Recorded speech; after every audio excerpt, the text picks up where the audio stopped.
们在这里看到的是一尊多杰熊灯护法的像。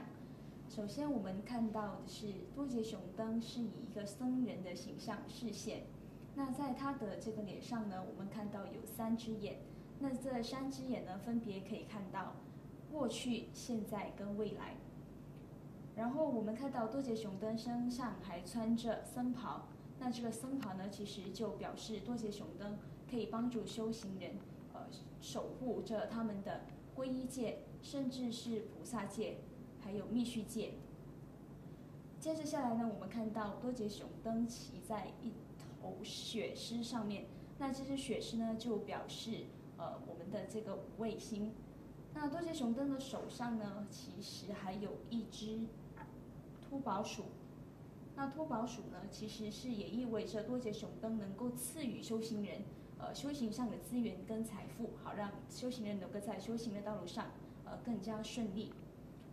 那这个金刚钩呢，能够勾住我们修行上所需要的一些资源。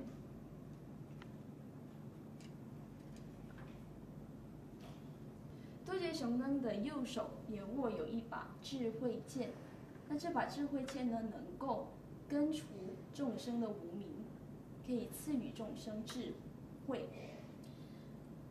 那在头顶呢，多杰熊灯也带有一顶圆顶帽，那这个圆顶帽呢，其实象征着龙树菩萨的中观教诲，那其实也意味着多杰熊灯护法它是能够守护龙树菩萨的中观教诲。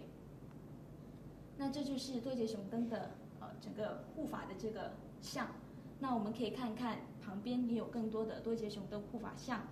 那希望呢，未来每一个人都能够请到这一尊像，然后供奉在家里，能够赐予每个修行人所修行上所需要的资源和智慧。